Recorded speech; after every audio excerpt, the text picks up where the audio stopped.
Hello kids. Previously we learned a day in the washerman.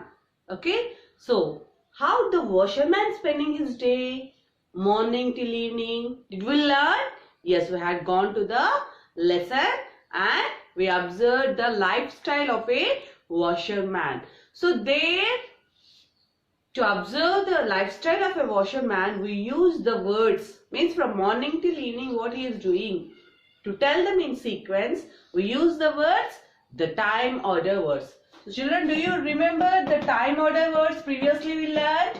Yes, once let us revise the time order words. So what is our aim today? First you know what is our aim. What is our aim? Our aim is to identify the time order words in the story and how to sequence events. Okay. So the author in this lesson, he had explained everything regarding the washerman by using the time order words. So let us find them. They are first, next, then, after, or after that, finally. So these are the time order words which we regularly use. So just observe these words and try to identify them in your story. So we want to identify the time words in the story. So open your textbook and you underline wherever you find a sentence starting with first, next, then, after that, or finally. So try to underline these words from your textbook. And children, if you observe the first and finally, these words won't be repeated in your textbook again and again, because first is a word, the time order word, which we use only in the beginning, and finally is the word which we use at the ending of the story. Other than this, the next, then, and after that, these three are repeatedly, we can see in our textbook. So these are the words most commonly we use to explain something. So when do we use this order words, time order words? Mostly we use this time order words to tell the stories. So when we are telling a story, we want to tell it in order. If we don't use the time order words, or if we don't tell them in order, then it will be in confusion. So we can't explain it properly.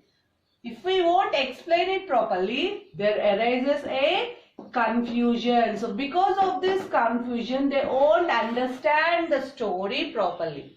Even when we are explaining something, if you are cooking a recipe. So while we are cooking a recipe, if we are explaining about a recipe, if you want to tell about a recipe, the steps what we are using, that steps must be explained by using the time order words.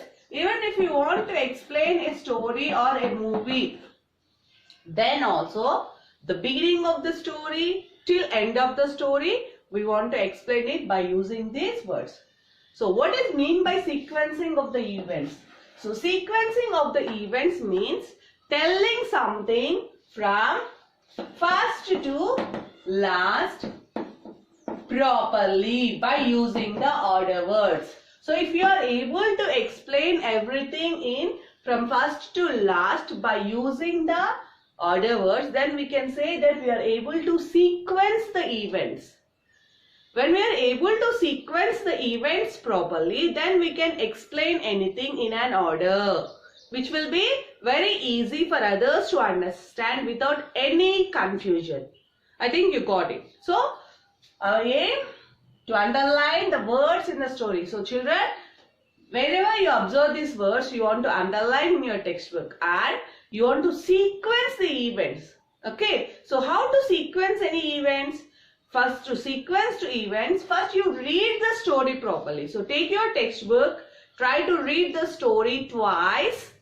if you are able to read the story twice, then you can have an idea of the story. Then you can sequence the events. Means if they are jumbled, the order is changed, then we want to put them in order. Okay. Now, if I say these without taking any order, it will be confusion. So, let us see some examples basing on this. Children, we had seen the story, but how to put it in words, how to write in words. Okay, so let us see the preparation of the pizza and some other examples to write the sentences in short. Okay, first I prepare dough for pizza. Next I add toppings of vegetables on it. Then I put it in a pan. After that, I bake it in an oven. Finally, the pizza is ready to eat. Now, can you see the sentences, children, how we had written? So, according to the importance, the sentences must be written short.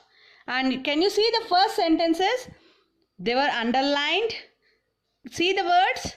First, next, then, after that, finally. So, these words are underlined. Okay. So, these are very important words which we use as order words to write the sentences. So, if we want to write some more examples, can you see here a pot with some soil? So, what should I write here? Just observe carefully. First, I put a seed in the soil. Next, I water the flower pot.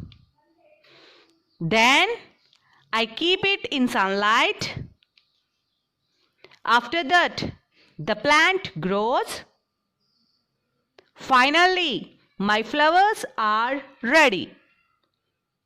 So, children, in this way, we write the sentences by using the order words first, next, then, after that, finally. Children, now observe these sentences. Are they in order? Mix the lemon juice and sugar in water. Take a glass of water. Take lemon, sugar and water. Cut the lemon and squeeze the juice. The lemon juice is ready. Stir them well. Is it in order? No, it's not in an order. Because of that, we'll really get confused what we are saying. So, if we won't write anything in order, then it will be confused. So, here we have to keep them in sequence. Means we want to arrange this events in sequence. So, what we want to do now? Now, we want to use the order word. So, if we know how to prepare the lemon juice, then only we will be able to sequence. If we don't know how to prepare, we cannot sequence. So children, what we have to do? First, we want to read the total story. Then only the story will be in our mind. Then we can put the order. So here now, let us sequence the events. Means how to do that? First what I want to do here? First, I want to take the ingredients. So, I say this is the first sentence. If you observe carefully, this is the first sentence. And finally, what happens? Normally, we can know. So, this is the final one. The lemon juice is ready. Okay. So, if we go through these two sentences, the other sentence, if we know them properly, then we can. So, first, after taking lemon, sugar and water, what we need? We need the water. Now, take a glass of water. Next, take a glass of water. Then cut the lemon and squeeze the juice. So after that, what we want to do? We want to mix the lemon juice and sugar in water. So after that, I am mixing the lemon juice and sugar in water. Then stir them. Well, so you can see that then is repeated twice. They can be repeated because first and finally they cannot be repeated, but others you can repeat. So even I can say here, next state them well.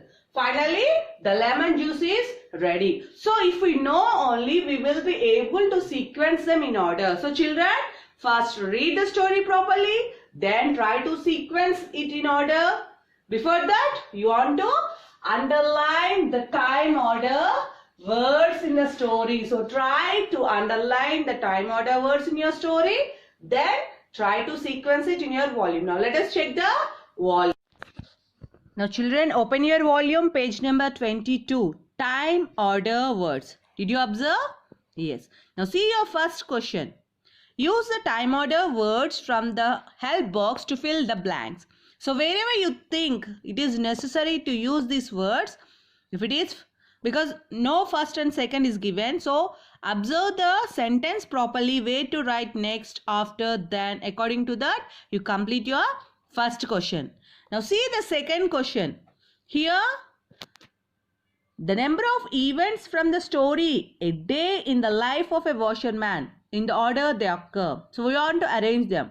So if you read the story properly, you can arrange the events in order by using your time order words correctly. Now see your third question.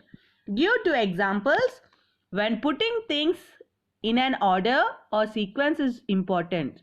Really, if we won't keep them in order, what is the problem we are going to face? So according to that, what is the importance of the ordering and sequencing? Just write according to that.